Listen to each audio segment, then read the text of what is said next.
Mia Harpy here, and I want to go ahead and talk about the MSQ we got from patch 6.1 and how I personally feel about it. Spoilers, of course, so if you aren't done with it, please finish it first, then watch the video. Okay, here we go then. So, The Void, the 13th. Pretty sure most of us knew this was a good possibility that the story would tackle this. I mean, it has been a thing ever since Realm Reborn. Now we know it's one of the reflections, and we also have two friends who came from that world. So it probably was a good time to look into it. Though, as much as I want to know what the story for the next arc is, I honestly doubt the arc is going to focus on the Void and this is more of a filler. If anything, there's a good chance that the story for the Void could end before the start of the new expansion, or perhaps maybe end somewhere in the middle of the next expansion. I don't know. The reason I feel like it's going to be this way is because how very quickly they are tackling the story. This might mostly exist just to finish up the story with the Void and to freely travel through the rift to the other reflections. I personally would like the arc to focus on the reflections themselves, but for now, with how many possibilities there actually are, there's little to no information on what the arc could be about. Of course, the idea that the Void is possibly only going to be tackled in the patches would mean mostly the new big bad we saw, Golbez, has a chance of not being around afterwards. Well, technically speaking, he probably will have more screen time than Meteion, unless they bring her back later. Please bring her back, writing team. Now, I never really got far in playing Final Fantasy IV, so I don't know much about Golbez, so I can't really say much about him. But from the cutscenes, to me who doesn't really know the guy, he sorta feels like Gaius during Realm Reborn. As in, I know he's a villain, and he's supposed to be a big bad guy, but I don't feel he's that big of a threat besides just a powerful guy in charge.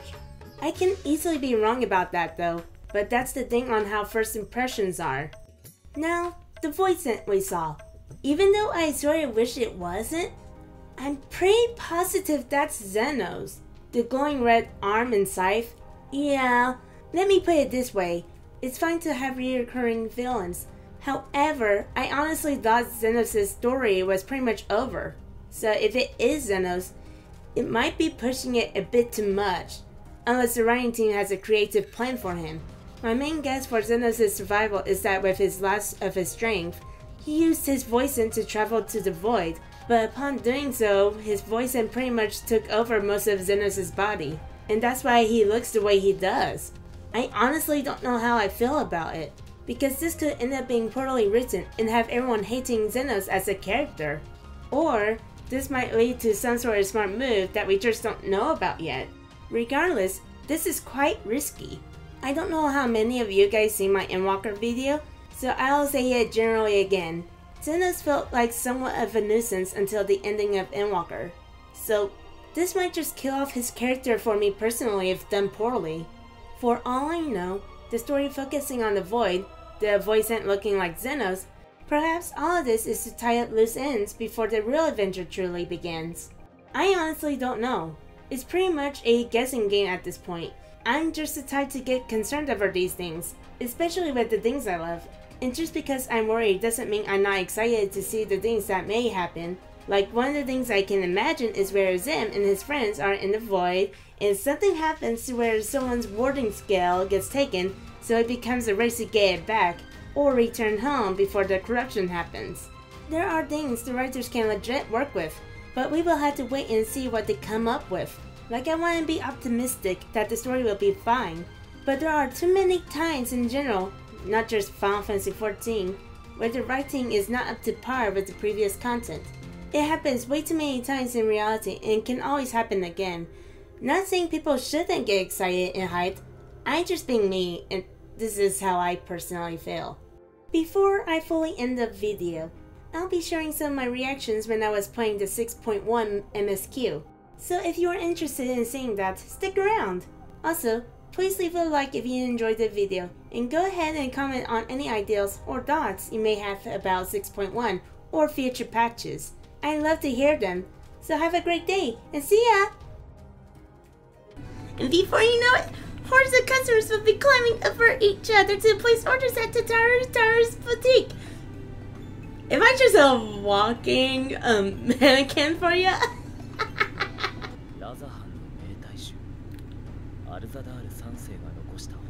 Come on, come on. I know you're a fanboy. I know you're like a historian. Come on, you know you're interested. Come on.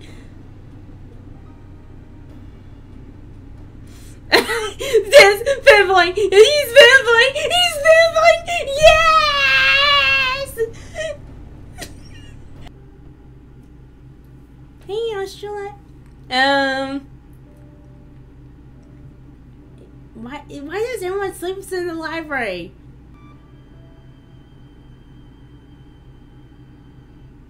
Oh my gosh! Are you okay? Oh, are you okay? Dude, that was a giant shark! That was a giant shark! Holy shit! Fuck! Like, anyone who wants Final Fantasy XIV to be real, just point them out to the giant shark.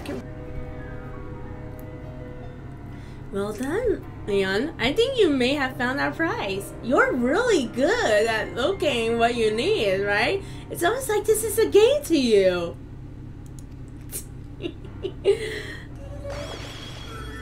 I knew it!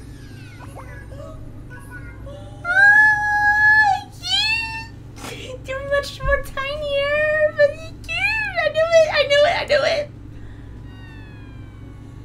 Oh. What? Oh my gosh. Oh, Yasha. This patch is embarrassing for you. Oh my god. First the napping and now this. Oh. What is with the... Wait a minute! Xenos? Dude, I think that's Xenos. I'm 100% positive that's supposed to be Xenos. Or at least his, like, Reaper. But I am 100... Okay, not 100%. 90% that's Xenos. Oh, if you guys are wondering how I feel about the Lion's Raid story, spoilers in 3, 2, 1. If they aren't summons, are they from other worlds? As in aliens? Unless there are any other explanations, that's really the only thing I can think of for now. Final Fantasy XIV is turning sci-fi on us!